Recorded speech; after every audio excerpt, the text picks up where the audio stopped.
I look for consistency. I look for good lighting. I look for a point of view. Like, what is your point of view? Sometimes you see photographs and they're nice, but you don't. The photographer doesn't bring anything like unique to it. Like, what's your point of view? All right, we're back with another episode of the Black Shutter Podcast. My name is Idris Talib Solomon, and today we have Tracey Woods with us to talk about what it's like being on set, making dope magazine covers for Ebony and Essence. So, Tracey Woods, thank you. Welcome. Thank you for having me. Hopefully, I can share a little bit of my knowledge and touch a few people and help them, in their career somehow. Absolutely, absolutely. So, Tracey, one reason why I wanted to bring you on the show is because you're one of those people who were creating images that I was a fan of, but I didn't know who was, some of the masterminds behind the work. So when I met you and then I saw your work, I said, "Oh, I definitely got to speak to her about all the magic that goes on behind like making some of these magazine covers." But before we get into that work, why don't you tell us, where you're from, or where your family's from?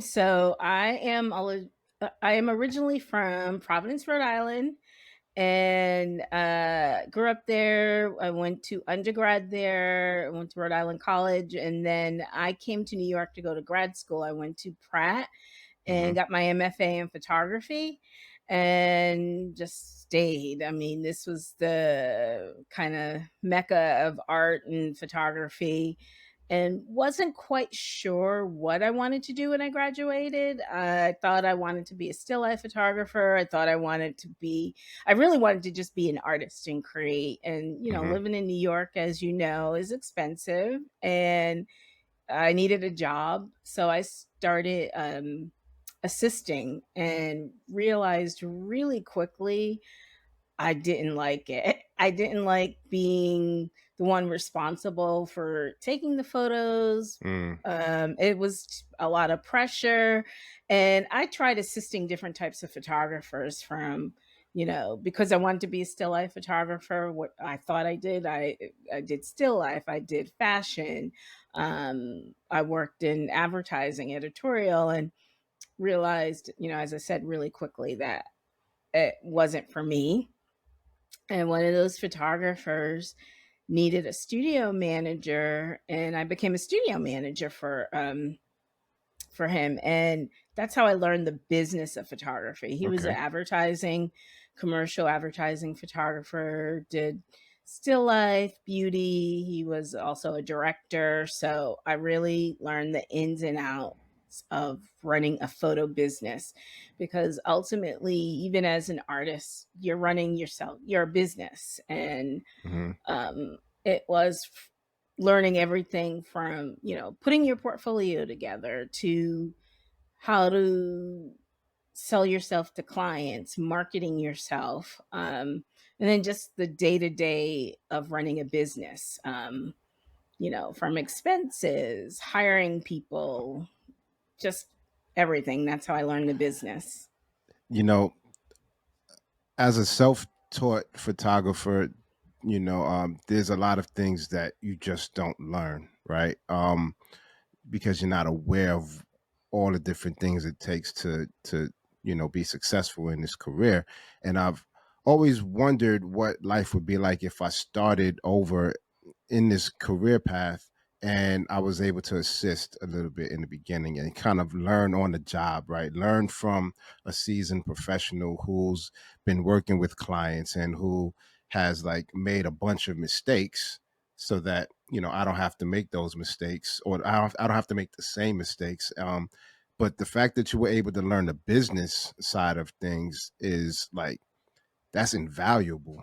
So many photographers just coast, or not even coast, just float along, in their career without understanding certain aspects of the business. And the fact that you have all of that experience, it actually makes sense that you're move on to kind of being like the director of photography roles or like the producing roles that you've had? Definitely, because Hmm. when I started out, it was just learning and observing, and then it was, oh, okay, producing the smaller shoots, and then all of a sudden I'm working with bigger shoots. I would work with his TV commercials director, and really kind of got a lay of the land of that as well. And then from that, I went to working with a couple of different photo reps and working with different photographers, and it totally was an invaluable experience. It was just Hmm. something that I probably, if I didn't do that, I don't know where I would be.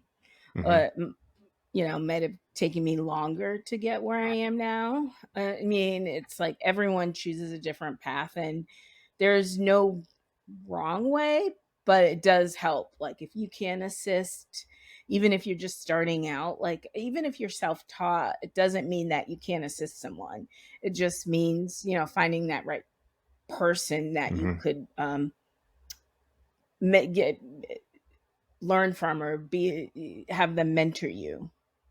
So yeah, absolutely. And I'm one of those people. I find mentors and I adopt mentors along my path. They may not know that they're mentoring me, but in my mind, I'm like, yeah, you're my Yeah. mentor, and I'm a stick around for a while. Um, so it's interesting that you got a taste of set life and decided that uh, that pressure of like being the one creating the images and having that responsibility was something that you're like, I'm gonna take a step back from this. I wonder like how. So you got your degree in graphic design from Rhode Island, and then your master's in photography, right? At Yes. Pratt. Like, how do those two different degrees? How did they show up for you when you decided to take a step back from being a photographer? Um, I think definitely with the photography, I could understand like composition and lighting, and looking at things, sometimes giving my advice if asked. I think once the photographer that was a studio manager, once we got like in a groove and got comfortable with one another, I could make suggestions of things to shoot, and maybe how to grow the portfolio, talking to his rep, oh, he needs to do this kind of stuff. um so I think the artistic kind of background helped. I also would do, like, especially on smaller budget shoots, sometimes I would be the prop stylist, or yeah, I would be the prop stylist. And I started sewing. Like, I had different artistic endeavors. I remember I started sewing, and there was a small little job that we did, and we needed someone to make. It was for like a household um like laundry product, and they wanted to show, they were doing a newsletter for their customers, and they wanted to show how you can use their product and transform an item into something else. And I remember, I'm like, oh, I'll do that, I'll make that. And they paid me the money that we would have paid someone like a prop stylist or a prop maker to make. And I had to turn like a pair of jeans into a backpack. Mm, So those, like, using all my skills in different ways, kind of helped.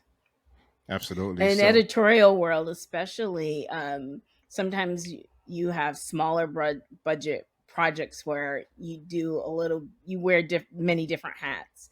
Okay, I'm the photo editor, I'm the producer, I'm the prop stylist, because we rather keep the money. Either we don't have a huge budget for this Mhm. project, or but you want it to look a certain way, so we're like, okay, we don't need a prop stylist for this. It's simple props, we can go get those ourselves. Mhm.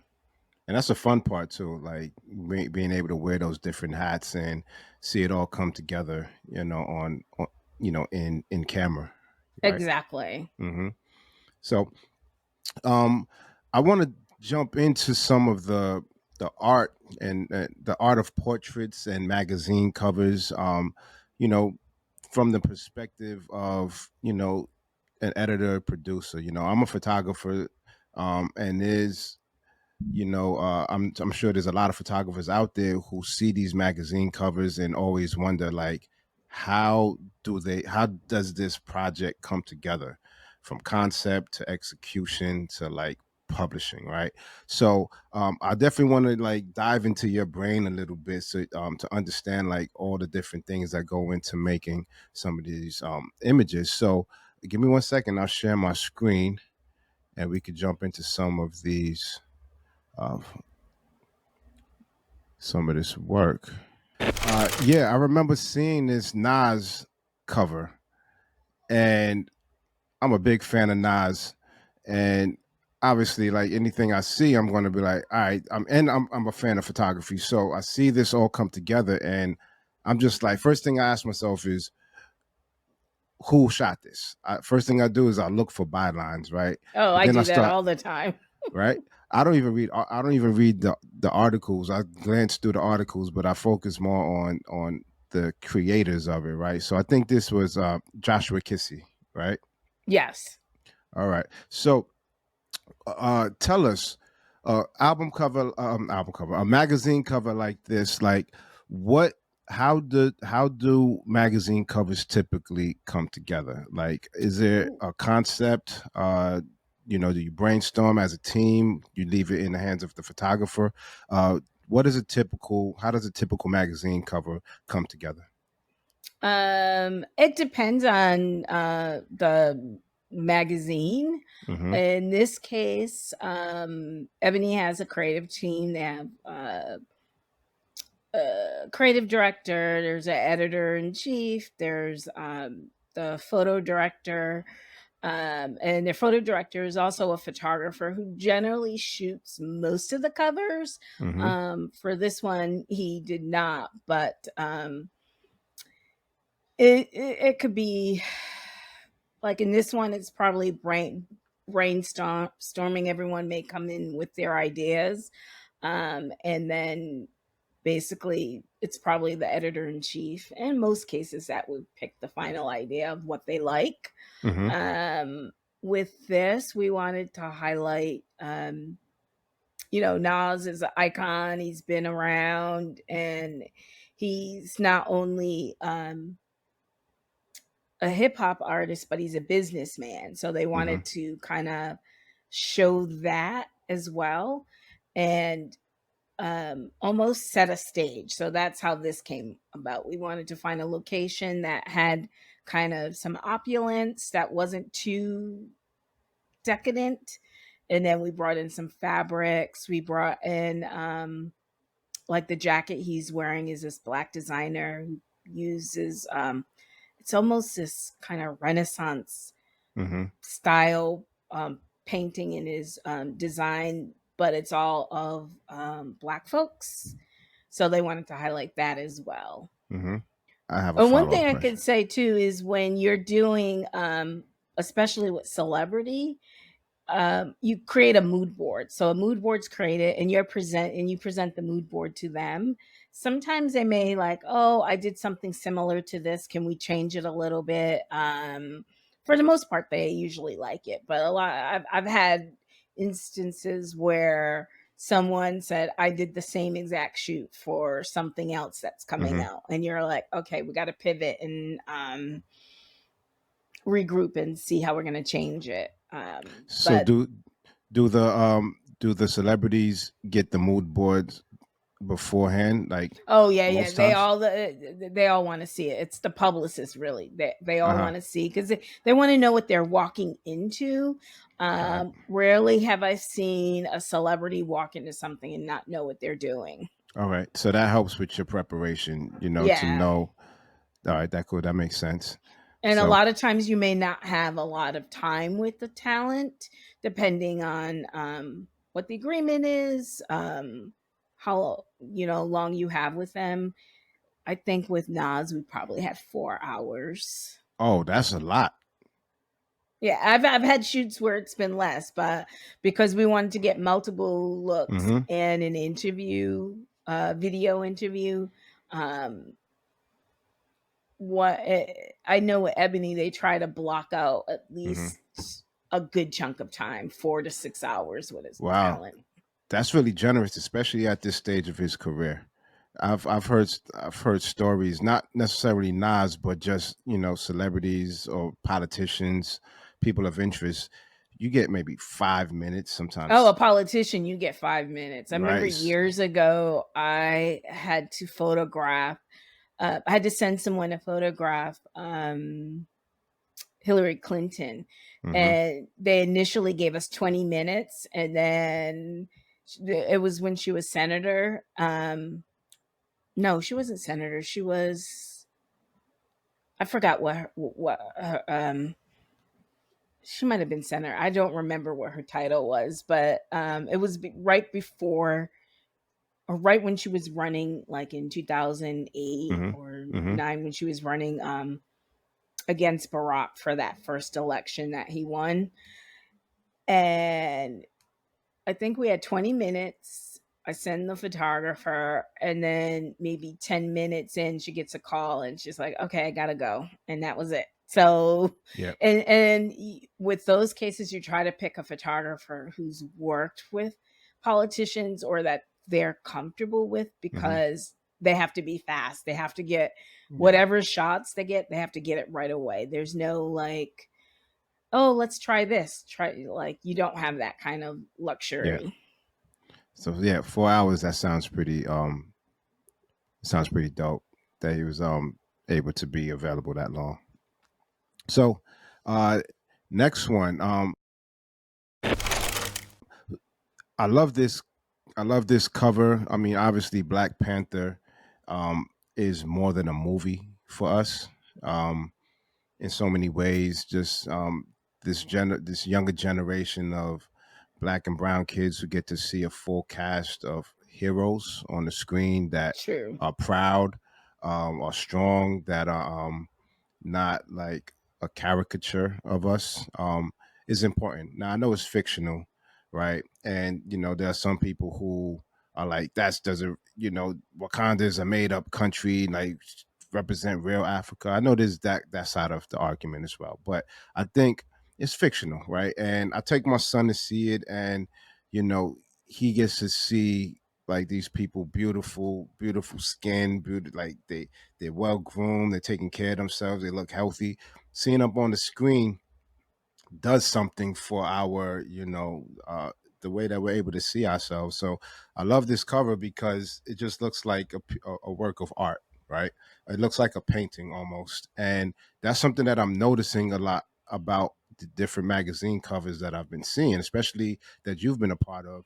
Um, Talk about like how concept for this, movie, this magazine cover comes together. It's the same thing. It's I think there probably were a couple of different concepts, and obviously this is the one that came about. And we had very limited time to shoot this. It was maybe an hour, if that. Mm, Um, Now I say an hour to 90 minutes, where you had to do a group shot and get hmm. individual shots or semi group shots, Hmm. like smaller group shots. And it was doing Comic Con in San Diego. Hmm. So you're in this small little conference room.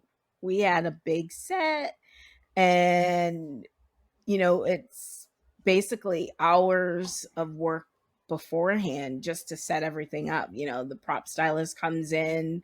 Um, we did some shots on a green screen as well. So it was basically flipping the green screen down uh, um, behind or in front of the prop stuff, so that you can do. We had there was a couple of points where we had a CGI artist create some moving elements for the video cover, which, with Ebony, they always did a still and a motion cover. That Hmm. was kind of, that's their thing. And it's a lot of work, to wrangle 5 celebrity Yeah. talent. Yep. different personalities, different needs, and They all have different time commitments, also, right? they're all, yes, yes. And then, I mean, granted, they were all there to do press for Black Panther, but everyone's coming in at different times, so like to try to, I work very closely with the publicist from Disney on this to coordinate everyone's time, their arrivals, a lot of late night calls, just coordinating everything, and then getting a stylist. Imagine you have all these people, they all have their own stylist, their hair and makeup, Yeah. and we wanted something uniform. So we're like, we need one stylist. And, sometimes it's a little battle for that. But like our stylist could work with their stylist to make sure that everyone's looks good. We're not in the, we're not going to make anyone look bad. Like Yeah. our thing is everyone has to look good. So So this how was a fun shoot to come about, and it's kind of fast. I think we talked about it for a long time, and then once you're in production, it just moves really quickly, and things change. And we're like, oh, the CGI artist said if you want to have like where you see the leaves in the front, if there's any element that needs to be there to show kind of like a sense of space, you have to make sure that's included in the shoot. right? So if that makes sense. No, can you explain that a little bit more? So, and this is something that I did not know either. Like, if you're doing any kind of CGI, computer generated Mm-hmm. work, if you wanted, like, we wanted the ferns in the front of, Mm-hmm. on the left Yep. to kind of be real, or we knew they were going to be there. When you put down the green screen, it has to be there. Those things have to be there as well. So like Mm-hmm. the rocks that they're sitting on, like Oh, include okay. as much real stuff so that when Yeah. the CGI artist creates kind of the environment they're going to be in, it doesn't look so fake, if that Got it. makes Got it. sense. So yeah, they need to have. It needs to be practical. There needs to be Yeah. some practical items in there. That makes So sense. that was real. This project was really cool because it was working with a CGI artist, which I haven't really done much before. A lot of times with like advertising shoots, you just hand over the assets to the agency and then they take over. I'm not involved in that aspect. So this working with the creative director and the CGI artist to get what they wanted was pretty fun. Oh, so you were able to work with the CGI on this one. Yeah, it was really So cool. so that's dope because you know, that's I could see your design background, your graphic design background merge with your photography background in situations like this where you have to think about more like think about beyond the image, beyond the photo, like what are all of these other Exactly. things that are going to make this this final piece come together, right?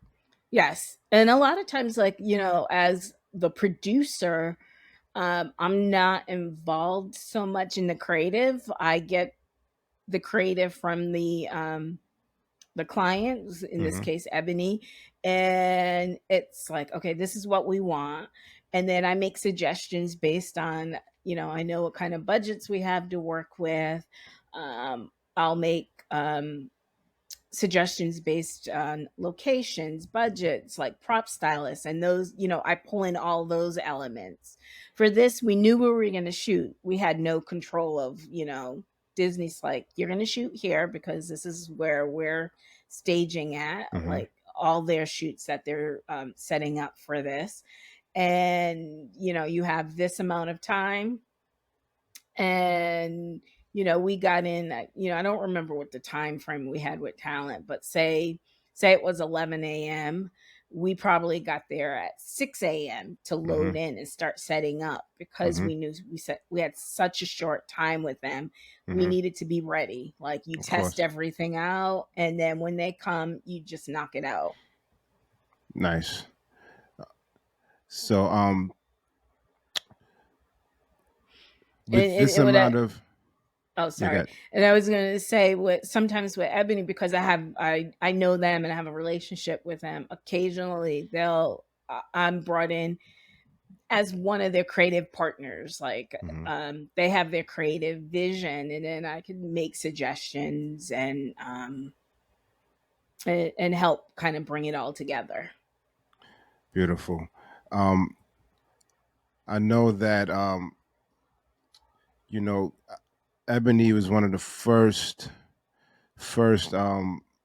digital covers that I started paying attention to, where they were in motion, and I always thought that was really cool. Um, and now I'm seeing it a lot more. Um, how do That you was get? Oh, go ahead. No, that was I know when they came back and when Mario became their editor in chief, that was very important to her. She's like, we're a digital entity. We need to kind hmm of move in that space. And video is kind of, especially, I think, from what I see, not just with Ebony, but with a lot of um, editorials and brands in general, it's kind of digital first. Yeah. And then if they do print, it's print second. So and that's Ebony's model now as well, digital first. I mean, I think they are only a digital entity, so it is Is no more digital. print magazines. No, they just they do a special print issue for their hip hop, but it's not a print. They don't do print. Wow. Okay. That's. I mean, I'm not surprised is because, but the thing is, I don't go to magazine stands or newsstands anymore. So. I know it's kind of sad. I remember I would go hours and just look at magazines um and see who's doing what, look at the photography and the hmm design. And I don't do that anymore. I know. And it's like there used to be the magazine stand in the 40s. It was all like every fashion magazine, like in Europe, US was there. And you would just go and buy magazines or look at them and get ideas and get inspiration. Yeah. Times have changed. I think print. I don't think print is going to die, but it is going to be limited to special occasions. Things I that. don't. Yeah, I don't think it will die. It definitely won't die because there's, when I do see a magazine on a stand, or when I happen to go by a magazine stand, I stop, I look, especially in the airport. If you're like in a drugstore and you happen to see it, like I stop and look and see what's out there. So it's not going anywhere. It's just going to be different, I think. hmm Absolutely. So, John Boyega, this dude, rose to stardom, and sort of like we were able to watch him, you know, um, evolve, watch his talent increase. My son saw his picture earlier today as I was putting this together, and I reminded him that this is Finn from Star Wars. He was like, "Oh, he looks different than he doesn't have like all the dirty clothes and stuff." Um, so that's special because obviously everybody cleans up well for the covers. So you know, how do you when you're coming up with concepts? How do you know when you've hit an idea that makes like these all these covers make the person feel a little bit larger than life? They're aspirational. They have on some of the best, um, you know, um, clothing. They have hair and Yeah. makeup artists. Aside from that, though, how do you know when the concept of a cover is something that is of a level worthy of being on the cover? Oh, I don't know if you sometimes you don't know until you're there. Like you hmm have the idea and you hope it works. This was part of a three cover trio And it was John Boyega, um, Coleman Domingo, Mm-hmm. and Shamik Moore. And each of the people were going to be shot at three separate shoots, basically. Mm-hmm. And they wanted to tie it together so that they wanted to look like a package. So, but not each cover looked exactly the same, but it looked like they belong together. So the idea of kind of the white sheets and cloth Mm-hmm. and having that movement was the thread that tied each of them together, and and everybody had to wear white. Mm-hmm.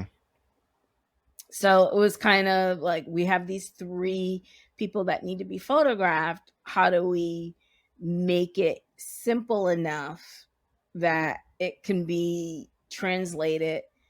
If you had to shoot one person in New York, I think one person, two might have been in New York, and one was in Atlanta. And originally it was going to be LA, New York, and Atlanta. So, how do you make it so that you can carry that theme Mm-hmm. across three different cities, basically?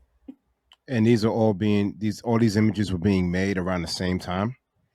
Probably within like a month or a few weeks of one another. I don't So remember exactly when, but it was all like within the same time frame.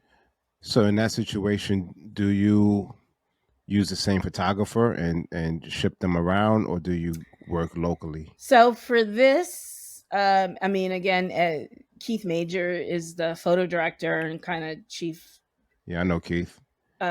photographer at Ebony, so he shoots everything. So Yeah, pretty yeah. much, for except for a few instances, um, and so we knew he's going to shoot everything. Okay, that makes sense. And so he's doing the photography, but these covers are animated as well. So do you work? Is Keith responsible for, or whoever the photographer is, are they responsible for getting the video portion as well? No, Ebony has a couple of different video crews that they work with.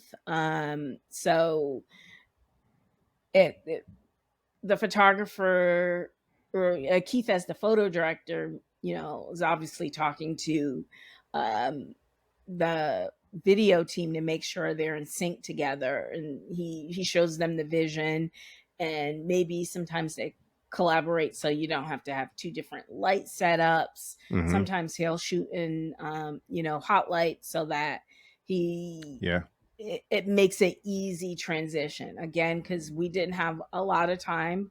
I think maybe 3 hours, where you want to get three looks and a video interview. yeah. Now the highlights makes a lot of sense. And something that I noticed in these the digital covers is that it at first it's a still, and then when you look at it, it starts to move. So in my mind, I'm thinking that it's all happening from the video side of things. You know. Well, the snow, because the still is the actual still image, and that's one thing with how Ebony like to do things. Like their goal was like, we go from a still to a moving image, Mm-hmm. and so it's a lot of talking beforehand, and sometimes you don't know what the cover's image is going to be. Like, you go in with the mindset that, okay, this outfit's the cover outfit, and you make sure both video and photo are shooting for cover. But then sometimes you get like the film back and you look at it and you're like, oh no, this is the cover. Like, there's so many variables that go in there. And if you're only shooting a couple of looks, that's easy to do. You just shoot like, oh, we're shooting two wardrobe looks, like we'll just shoot them both for cover. But if Mm-hmm. you're shooting more of a fashion story, then you kind of pick what you think, like the two that you think will be cover. Okay. Yeah, and then it's working with probably in the back end when they go into post, figuring out what you have video wise and what matches with the photos that you picked. Hmm. And who's making the final decision on which image That's gets used? that's the ebony team. That's the, creative director, the editor in chief, and the photo director and Okay. photographer. So once you get the shoot done, like you kind of With like, ebony, I'm not so much involved in the yeah, aftermath. I mean, except when we were working with the CGI artists, because I was hired as the producer and not on the post, and they not have the their post creative producer. team. Yeah. Yeah. Yep. Okay. So So your sometimes job I is don't just to get know. it done. Yeah, Just I get the get it shoot done. Yep. done. Yeah. Like when I was at Essence, I was the photo editor, so I was involved in all aspects. Mm, okay. Okay. So what would you say was the learning curve? What was the learning curve for you to you know going into working with Ebony and Essence and starting to do magazine covers after like being an assistant and working on still life stuff? How steep would you say the learning curve was for you to get into like It doing the was covers?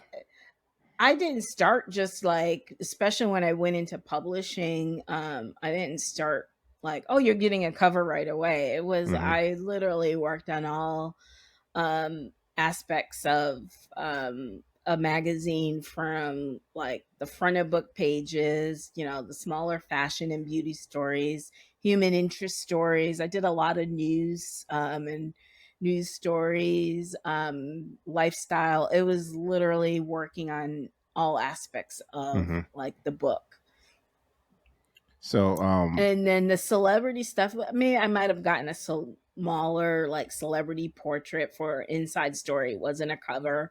Like, oh, we need a portrait of XYZ. Sometimes it was just assigning a photographer to go shoot someone like doing a lot of press junkets, or you had a few hours with someone and you could, get some shots with them for whatever story you're working on. It kind of slowly built up to doing like a cover shoot. okay, yeah. So that makes sense. You don't just go from one aspect of the industry straight into doing magazine covers. Um, but it is one of those things that I feel like there's a mysticism around it. And I know from the photographer side of things, um, how it seems like once a photographer gets their first magazine cover, then they're able to get more magazine covers, right? So, um, what suggestions would you give to photographers who want to be in the editorial space and who want to do, eventually, have their work on the cover of magazines? Like, what suggestions would you have for photographers? Um, it's funny. I was just talking. I did a small talk with some photo editors for the Loop, who I work with, where we Mm-hmm. support female and non-binary photographers. And we had a community call with a couple of photo editors, and one of the photo editors, it's had mentioned, and it's probably true, like she said she usually wouldn't hire someone who hasn't shot a celebrity before. Mm-hmm. So it's getting to know some publicists, like getting a lot of, like, if there's new talent, they need photos taken, like press photos. So if you get to know who that new talent is and who their publicists are, Mm-hmm. um, you can start to build that relationship, because sometimes names come from publicists, or if it's a certain level talent, they may come in and say, this is who I want to shoot me, or Mm-hmm. they'll give names. It's changed, I think, a little from what it used to be. I know before, it used to be a lot of magazines had, especially before the digital age, they had, these are our cover photographers, and they may have a few people that they work with. And then trying to get new people sometimes would be a challenge. I remember making recommendations, and it's not just the talent. You have layers of approval. Like, you have you know, depending on the structure of the magazine, it could be like a creative director, it could be the editor in chief, approves all those things. So it's kind of, I don't know if it's not hit or miss, but it's like shooting for smaller independent magazines. Um, like you may not get the Vogue cover right away, but you may Hmm. get like some of the independent magazines that you see that are just online. Like once you start shooting, I think for those smaller pubs, like Hmm. people are paying attention and they're looking and they're saying, "Oh, well, you shot for, whatever the name of the small publication is. I could give you this." I think it's hard sometimes to jump into like the big name pubs right away. Yeah, it makes sense. And Um, oh, go so ahead. so when you're looking at somebody's work and considering them to hire them, it doesn't have to be for a magazine cover, but if you're considering a new photographer, their work, what in their portfolio needs to stand out to you in order to be considered for you hiring them for the first time? I would look for consistency, like they're consistent in what they do. Like it's not like you have this one outlier image and everything looks like, well, it's okay. But you want consistency, and I look for consistency. I look for good lighting. I look for a point of view. Like, what is your point of view? Hmm. Sometimes you see photographs and they're nice, but you don't. The photographer doesn't bring anything like unique to it. Like, what's your point of view? Like, what? How do you interact with your subject, especially with portraits? Like, you can see a portrait that like can move you and get you to see whoever you're looking at, like kind of like, I feel like I want to say see into their soul, but that's not the right word. You want to be able to get a sense of them and their vulnerability and unique perspectives. I remember seeing a shoot that Dana Scruggs did. Hmm. I forgot of the director. It was I forgot the director it was, but I remember she said she had like 20 minutes to shoot this guy, and in that they were in a hotel room, and in that 20 minutes she got like five different setups because she got Wow. him. He trusted her, like he trusted her, and he was down to do whatever she wanted, so she got him some crazy positions, but it worked. And you have to take a chance. Hmm. Like, okay, let me just ask. They could say no, but like I have to ask. That's I pretty bold definitely too. look, yeah. And if you have 20 minutes to shoot someone, you can't just keep shooting the same thing over and Yep. over. You have to be able to think on your feet, like, okay, there's this unique corner here. Let me have him sit here. If there's a balcony, let me put him on the balcony. Let me do something that I would never do. Maybe it's like a super close up, but it's just kind of thinking out of the box and being creative. Like when I look at photographers, I look at can they be creative? Can they work under pressure? Can they go in and be able to get something if they only had 10 minutes with Hmm. someone? Like what can you bring to the table?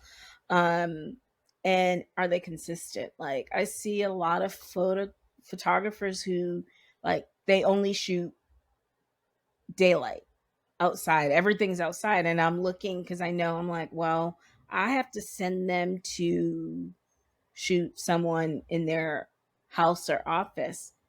Can they can they get lighting in there? Do they know how to enhance what the natural light is? Like if Mm. there's no natural light in this space, you have to be able to light the person. And Hmm. sometimes I see people like they don't know lighting well. So like I say, take some lighting classes or look at YouTube and just keep shooting to get better and know your light. because especially with editorial, you just don't know what kind of situation, and you have to be prepared for like kind of the worst. Like Mm-hmm.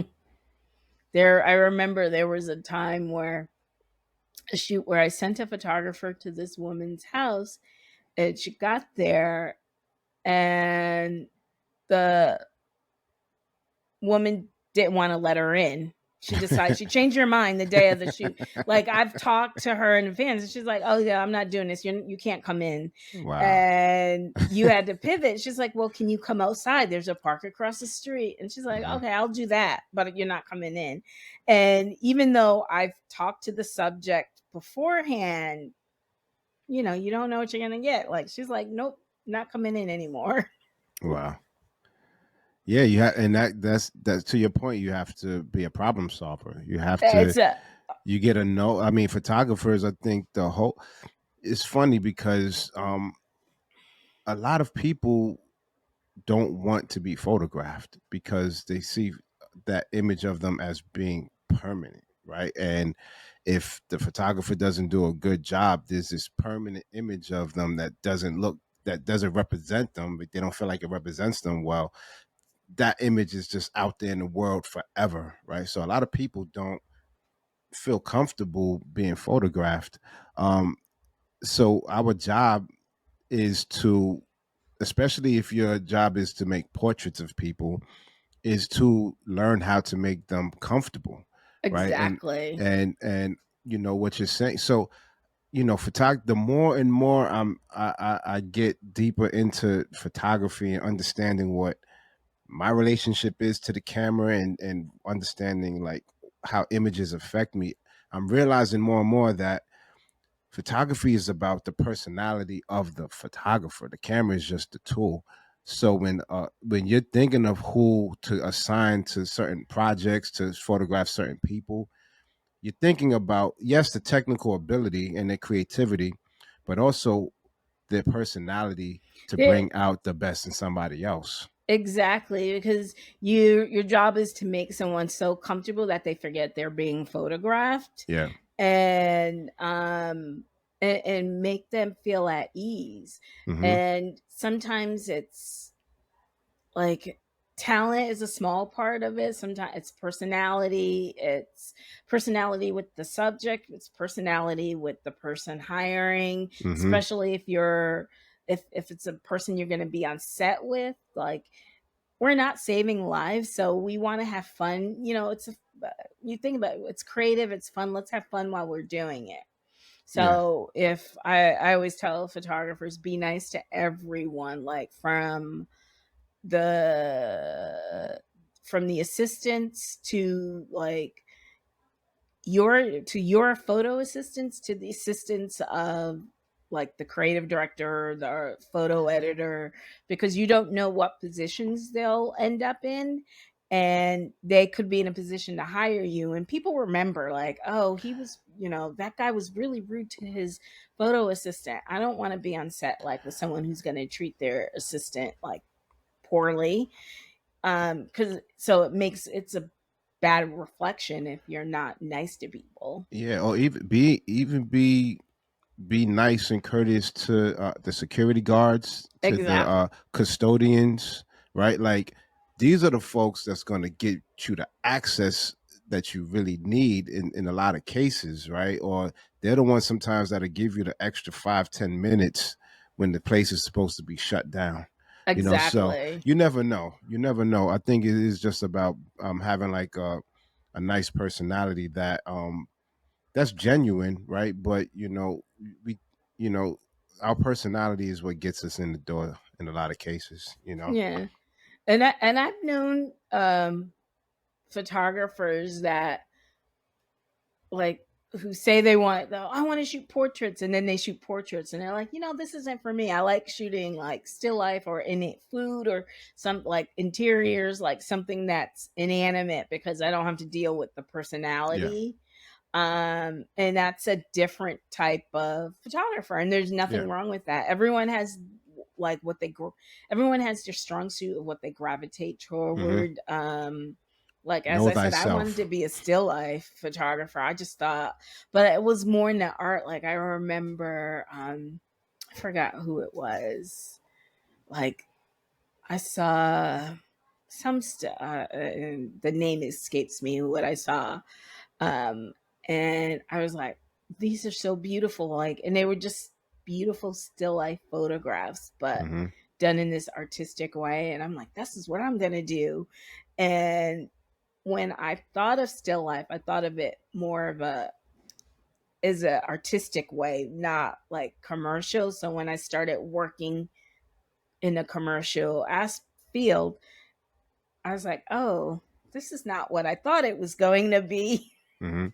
You Especially more when of you're the fine dealing art. with product, like you're like, I don't care if this product looks good, like, and or having a deep conversation on Jello or whatever the product is, and you hear all the marketing people, Yeah. and but this is what's paying the bill. So Hmm. that's when I realized, like, yeah, this is not for me. Isn't it funny how like something that you're still in the field that you want to be in, right? You wanted to be in the photography field, but you could be on set working on something that is still photography related, but just doesn't move you at all. I Yeah, think and I it's. think well, doing it myself didn't move me. And Hmm. then like now if I had to create like a still life shoot, I love doing that. Like, oh, I love finding the right prop stylist and the right location and studio and pulling it all together that way. I Hmm. love doing that. Nice, nice. So, I want to talk about this Janelle Monet cover.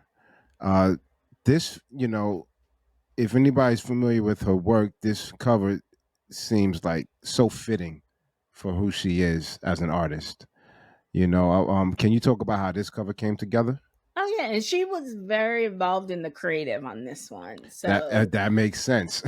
it was, oh, having a call with her, and you tell me your ideas, and she told us her ideas, and actually she wanted something completely slightly different than this. It wasn't this, and this is what like the photographer's like, no, I think this is, trust me, I'm going to bring my special lens, you're going to love it. And when she saw it on set, it was like, oh, okay, that's fire, I love it. Like, Nice. so it was kind of talking her through what her vision. But yeah, Hmm. she was, sometimes you have talent that's involved in the creative and have ideas because they have like she has a certain brand and Yeah. aesthetic that fits her, Yeah. so of course she's going to be involved. Yeah. Have you how have you handled pushback or resistance from talent that are just like, nah, I'm not rocking with that at all? How have you Sometimes you came back just from have that? to sometimes there's no, you can try to push back, but like ultimately if they're not going to do it, they're not going to do it. And I think if a talent's not going to do something, it's just going to make for a miserable day on set. So So you just have I to haven't go back to the had drawing board. that. I haven't. Yeah, I haven't had that really happen. There might be some things where, yeah, there's a little pushback, and you can kind of massage them into it. But luckily, I haven't had that. There have been times though. Yeah, I'm on the phone and the talent's on the phone. I remember Essence, we shot Janet Jackson, and I'm on a phone call with Janet Jackson, and because she was involved in the creative, and it was like, what? Like, this is unreal. Mm, wow, that's dope, man. I mean, the fact that you're on a call, you're on calls with some of these folks, like so far, uh, Ebony and Essence. They're both like two of the longest running, black publications, right? Um, so and then to photograph and work with the amount of people and the level of talent that you've worked with is like is our black royalty in a sense, right? That's just that's it's amazing to have that amount of people to have worked with, out of all the people that you've worked with throughout these years, have you ever had like fan moments with them?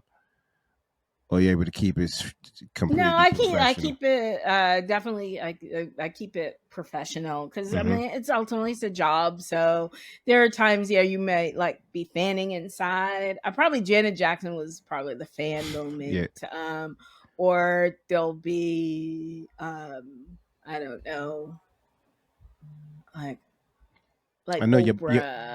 your bio. I know your bio picture on your site is you and Oprah. Yeah, and but that was maybe like the third or fourth time I photographed her. I never asked for a picture. There were Hmm. times where like we were like, "Oh, we want to get a picture of Oprah," and you just like you had 20 minutes to shoot her, Hmm. and she's off to the next thing. Yeah. And with that one, it was we all wanted, but I was like, I'm not gonna ask. Hmm. And one of the I think fashion assistants asked, and then he grabbed me over. He's like, Tracy, get your picture. Yeah. So Did she remember you from the previous times you worked together?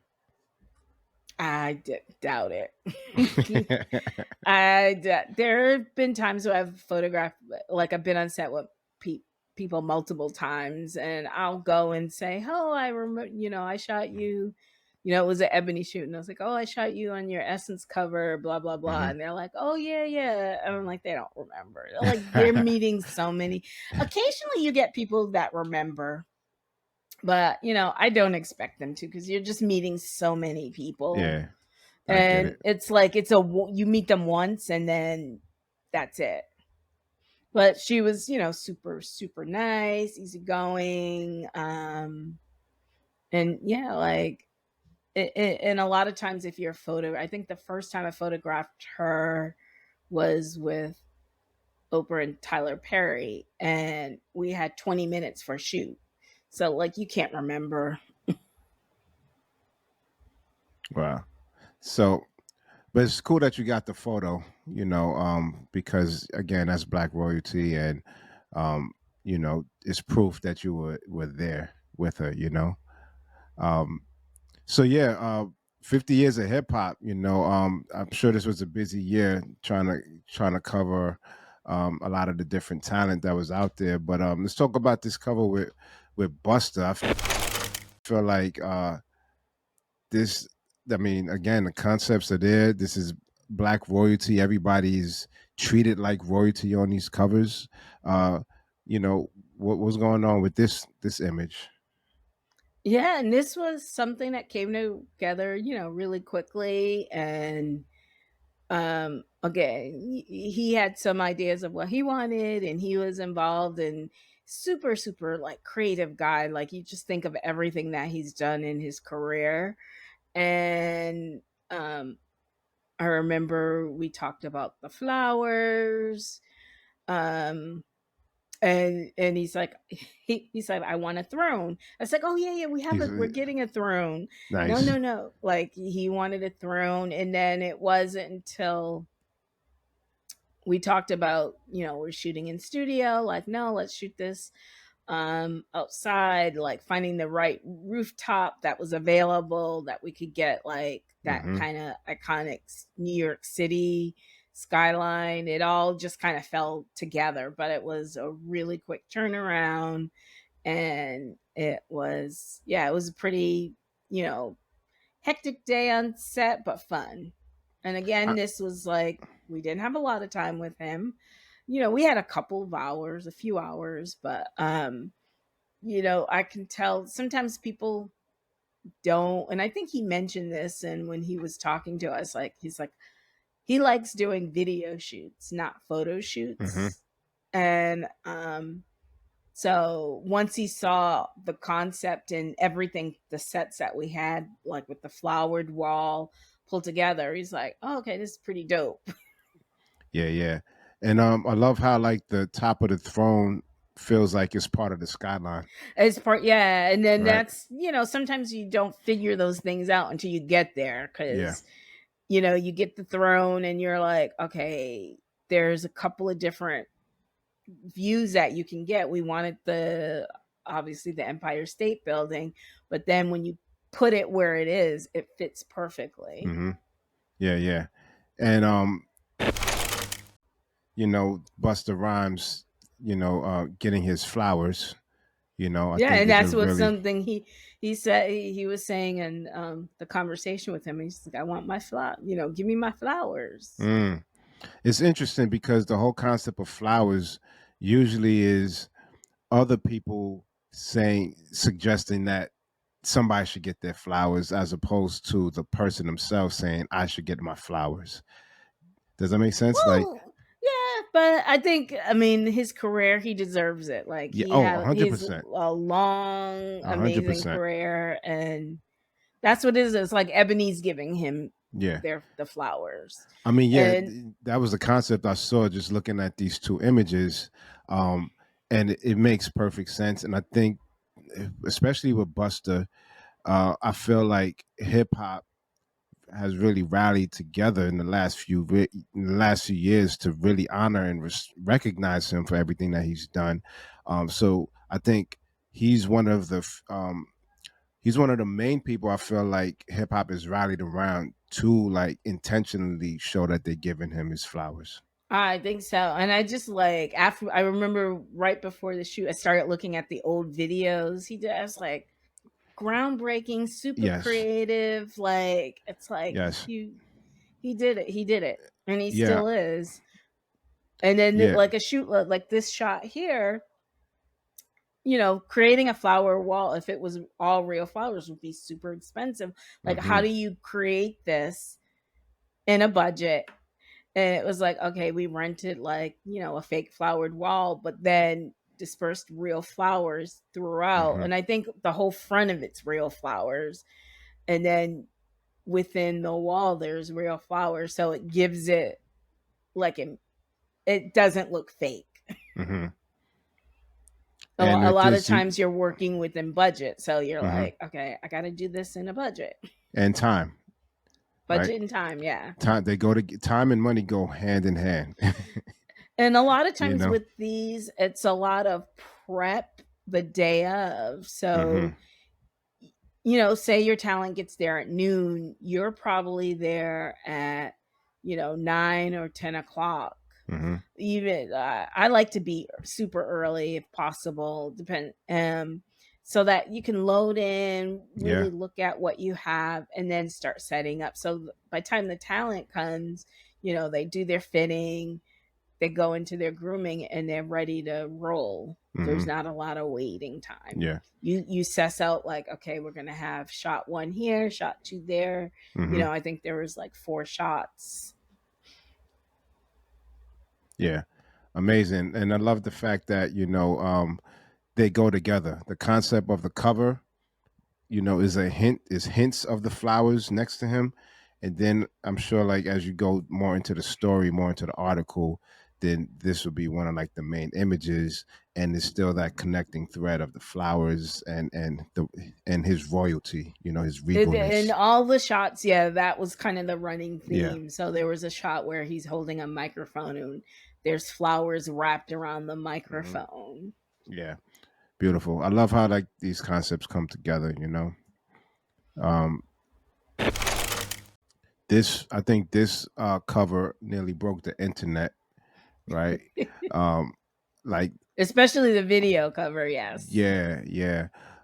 So this dude is like another one, meteoric rise. Um, so what anything interesting on this set, working with on this cover? No, he was like super nice guy, kind of down to try. Like once he got there and looked at everything in the clothes, was okay. I'm game for it. Hmm. Sometimes you might have someone who's like, oh, he might not want to have his um may want to have a shirt on, or whatever it is, but he was pretty down to So try different things. what's interesting is the timing of this, right? So this cover came out um, as Creed 3 was coming out, as they started doing the promotions for Creed 3, right? And in Creed, obviously he's shirtless because he's boxing. So it's interesting like how like the coordination of a cover like this leads into something else that he's currently promoting. Like is there strategy behind that? And that's probably the Ebony creative people on this one. Like sometimes there is, like sometimes I've been on projects where they want to tie it into whatever the project they're promoting. I think sometimes it doesn't have to be related so much because uh, yeah, sometimes it has to make sense, or sometimes people are doing multiple projects. So you're like, this was all about, because it was February too. It's like Valentine's, yep. Valentine's, it's flowers, it's love, and again, who doesn't want to see a shirtless man on the cover? I mean, I think it's also understanding Ebony's audience, right? Ebony's audience Yeah. is mostly, largely black women. Yeah, it's women. Well, one thing with Ebony, because their audience is men and women, Hmm.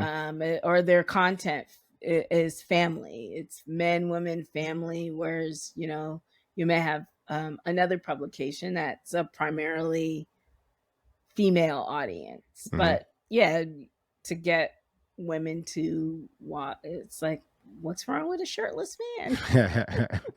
They're down for it. Hmm.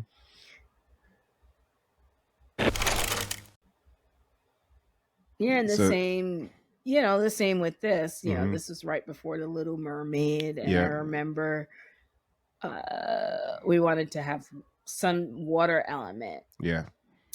but this was shot in LA during the time where it was raining constantly. Hmm.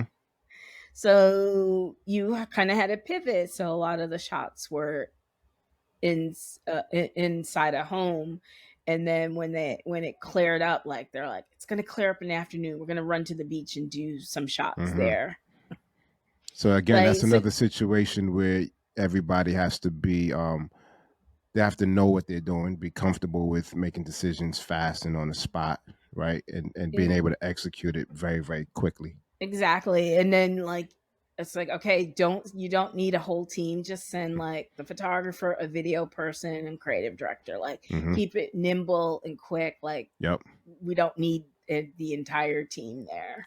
So was this like they were making images in the house, and then once they heard that it was going to clear up, they just ran out, or Well, these are yeah, different pretty days? much. No, it's one day. You only have one day with the talent. You don't have Hmm. multiple days. Hmm. So it's looking at the weather and saying, okay, I remember it rained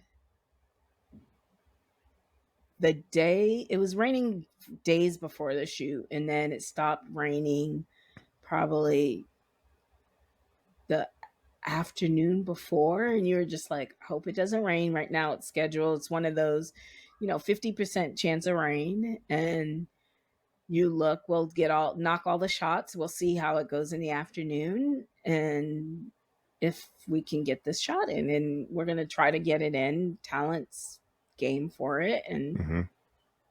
that's how it's like. Sometimes you just don't know.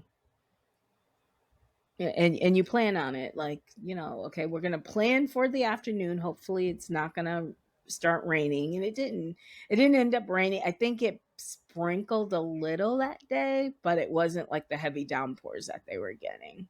And Okay. I've done shots. I remember doing a shoot, it was a fashion shoot where we were shooting swim. We rented a house with a pool, and it literally rained every day in LA, and you're like, it never rains in LA. That's why you come and shoot here. Hmm. And we switched the shoot day, but we couldn't switch it anymore. So we're like, it rained, poured rain up until we got to the location. It stopped, but it was cold and no blue sky. We did the shoot, and then kind of had to Photoshop like the blue sky in, Mm. because it was just a dull, overcast day. And Wow. sometimes you can't change the date. You just can't, like, especially if you're dealing with talent, they're on a schedule, and it could be like, oh, maybe I'm just going to use Serena as an example. Like, you have Serena for this amount of time, and then the next day she's going to Europe for a project. Yeah, you got to make So it it's work. like you got to Yeah, make it work. I remember I had a gig for a big commercial client. Creative director was there, and we had mapped out um, a bunch of locations, right? Like a cafe, a restaurant, a rooftop, all within like 2 or 3 days of shooting. And there's one outdoor location that we were set up to go photograph. It just rained. The sky opened up and it just poured. And in that location, we were planning to get maybe like 2 or 3 different looks. And I remember like this is one of my first commercial gigs, and in my mind, I'm like, oh, it's raining. Ain't nothing you can do. And the creative director was like, hold up. Uh, my hotel is close by. Let's get into the hotel building and see if we can like work something, right? So we went back to the hotel room, and we had the talent with us, and we made some photos happen in that space. And he was like, it's always a good practice to, even if something goes wrong, still do your best to get something out of it. Still send something to the Yes. client. Is not, you never know what you're gonna come up with, but you're also showing that client that you are taking their needs into consideration by even attempting to come up with something, even in a messed up situation. Exactly. And that was a great learning lesson for me. Like, oh, okay, you don't just throw in the towel. You push to make something happen, even if it's You crap. You still make the you attempt. make something happen, and there are times where I've seen or heard people where like they're on location, there's no, like, they're out in the middle of nowhere, and it's like it just rain comes from nowhere, and they'll put up tarps and they'll just wait. They're like, okay, we can't get out there in the pouring rain, we'll just wait till it calms down, and they just wait. Hmm. And I've shot in the rain where sometimes it's like we gave the model umbrella and made that part of the props that she Yeah, would I was gonna say carry. that. Yeah. Like, it was a fashion story, and it turned out like to be one of these days where it just got extremely cold, and everyone's bundled in coats and sweaters, and the models like not. But Hmm. we went and bought some umbrellas. We're like, okay, let's buy some black umbrellas and make that Hmm. part of the props. Yeah. If we knew in advance, we could call in some from a fashion house, but we just didn't have the time for that. Yeah. Yeah. And you just make it part of the prop. Yeah. 100%. It's one of those things though. You don't. For me, I wouldn't have thought to do that unless I saw somebody who's experienced in that. Like you To could do tell, that. like he's done. This creative director has had to make several adjustments along his career where he just knows to do that intuitively. Whereas someone Yeah, and I starting think out, yeah. that's something that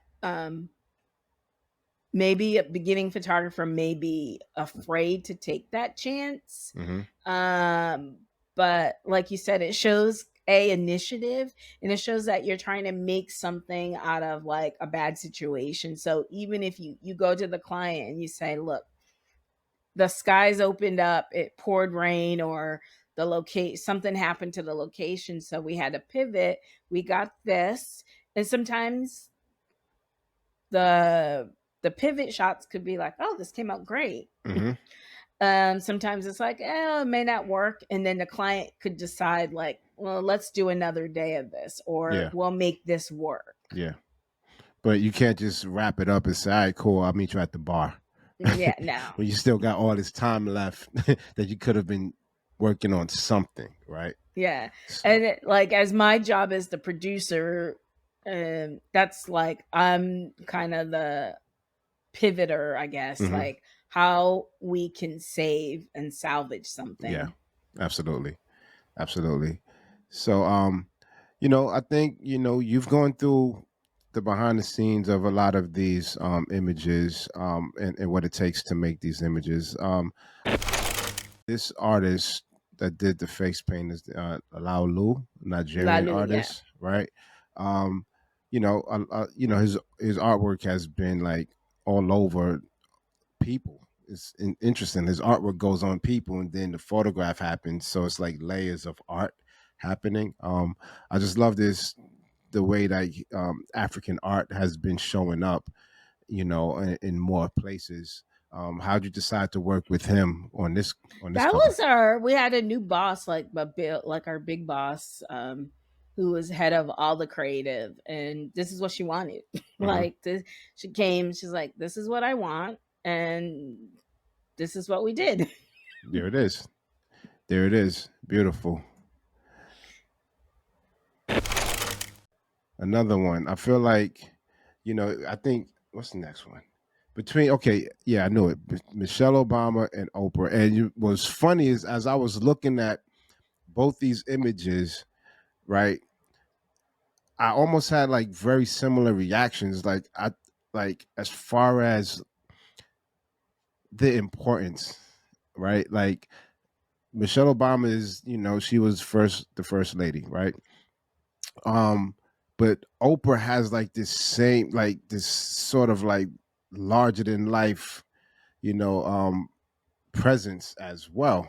And I kind of got it confused for a second, like Oprah was like the first lady in a sense. Just I mean, the way that she presents herself, the amount of presence she has on camera, how familiar she is to us. Is definitely she's definitely not the average person. And I sort of had the same response when I saw, Michelle Obama and I saw Oprah. And it was like, oh, wait, I had to stop and, categorize them for a second. But what is it like for you to like get that call that you're going to be, photographing Oprah or photographing, Michelle Obama?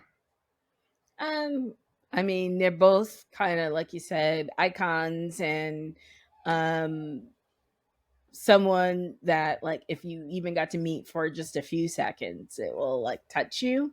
Mm-hmm.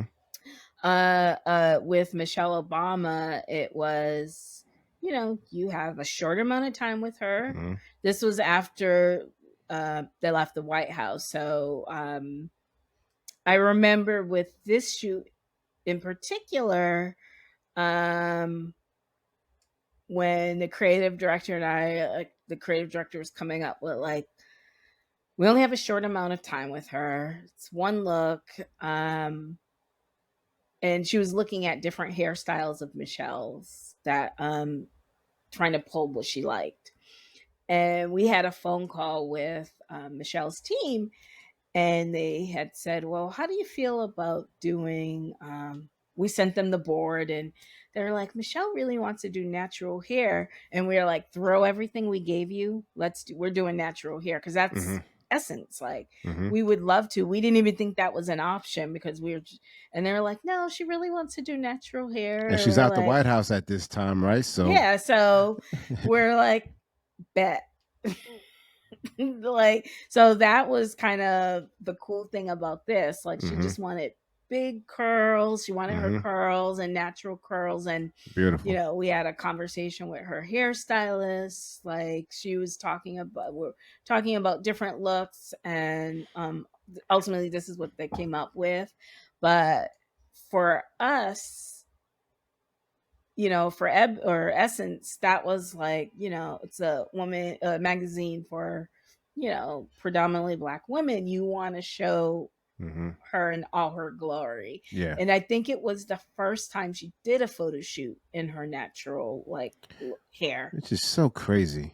That's so crazy. I wonder, like, was she just like for the 8 years being in the public eye, like, was she just like itching to like let the curls out, or or just like having to conform? You're probably like in that role. I can't make assumptions. I just imagine it's stressful to be in that role, and you probably present yourself a certain way, Hmm. and that's it. But she's out of the office. I can be Yeah, free, and and it's great that y'all jumped at the opportunity. She said she yeah, it wanted her wasn't hair even as out. soon as we heard the conversation, it was throw everything we gave you away. Hmm.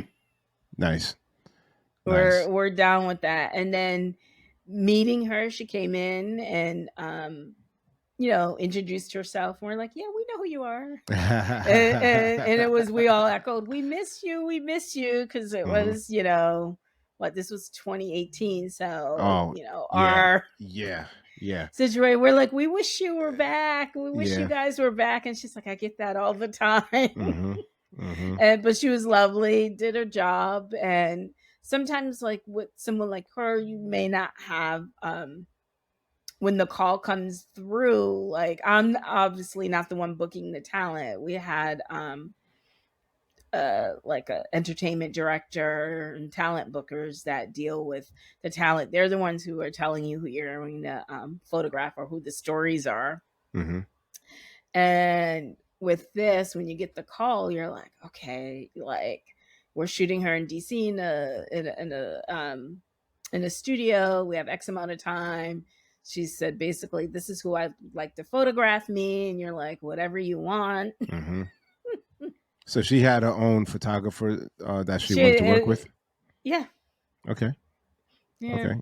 So you just with someone of like that. Oh, how often do you if a talent has like somebody that they want to work with? How often do you feel like you have to work with them? I think it depends on who the talent is and what it's for. Like, usually you can say, no, this is who I work with. Or sometimes they name people that, like, with this particular photographer, I already knew him. I worked with him. Hmm. I've known him for a long time. So, So, and it's, it is what it is. But with someone of that caliber, you're not going to push yeah. back. So normally they're Um, not saying like, "Hey, my cousin Craig, I want my cousin Craig to no, take." they're usually, big name Yeah, photographers. yeah. All right. Um, in some instances, someone will come and it will be someone you may not be familiar with, or it's like, a lot of celebrities now have staff photographers that follow them around, and you Hmm. don't want it to be,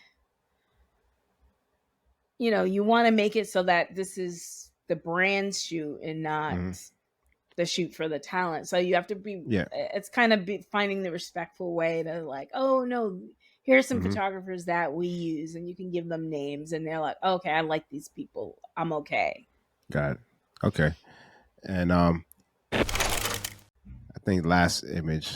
I mean, let's talk about Oprah. This is a beautiful photo. I love the smoke, the mystery behind it. Like, So this was shot with the series. It was a cover of her, Oprah, Ava DuVernay and Storm Reed, for when what was that, A Wrinkle in Time came out. yes. And we wanted something mystical, and my creative director had this idea of, like, these, I forgot what they're called. Is it Tesla? Like these cubes, these floating cubes. And we're Mm-hmm. like, okay, how do we create that? I bring in a prop stylist, and we talk to him and talk to the photographer. They may have some ideas, and we created this, like, these floating cubes, um, and then photographed each person differently within the Mm-hmm. setup. Beautiful. But Oprah was like, cool, she climbed up on the cube and was like, oh, okay, I'll do that. Mm-hmm. And sometimes you'll get people, like, I did a shoot once where I was shooting the cast of the game when it first came out, and we wanted, like, kind of a locker room setup where we wanted one of the talent to lay across the top of the Mm-hmm. lockers. And the talent that we wanted to lay up there, she's like, oh no, I can't do that. She's like, she did not want to do that, but someone else said, I'll do it, I don't care.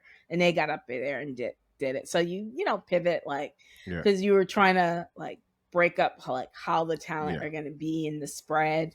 Mm-hmm. Nice. So yeah, this was probably, I think, this, and in terms of like environments that I thought like were in a studio that were cool, like that you're Mhm. creating this out of Yeah. nothing. We're like, bring the smoke machine in, let's try this. And it's a lot of, again, setup because you don't have a lot of time with the talent. Yeah, I mean, I can imagine how fun it is to think of set design like this because it's different. How often are you able to like go in and photograph someone like Oprah with who already is photogenic and she's going to bring a certain life to the image, but then also have her in this environment that is so interesting as well. Yeah, it's like It just surreal because exactly. it's not a real place, it's made up.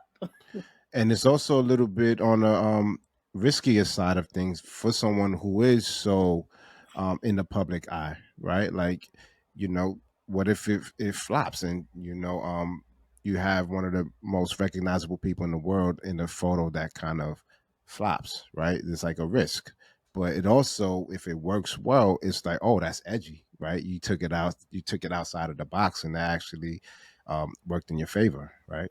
Yeah, definitely. And I like pulling together, like especially when you do sets and you're building. Like I remember we shot the cast of Essence shot the cast of Hidden Figures, Mm-hmm. and we wanted kind of this space look, Mm-hmm. and we came up with like the mood board. And then when the day of the shoot you see it, you're like, this is so awesome. Like we create, it was like space rocks, lots of color, like kind of purpley blue gray color smoke. It looked like we were in space. Mm-hmm. And when you do something like that, like to see it from just an idea to a mood board to Mm-hmm. like reality, and then when you see the final product you're like, okay, this is pretty cool. I really Yeah, like doing that.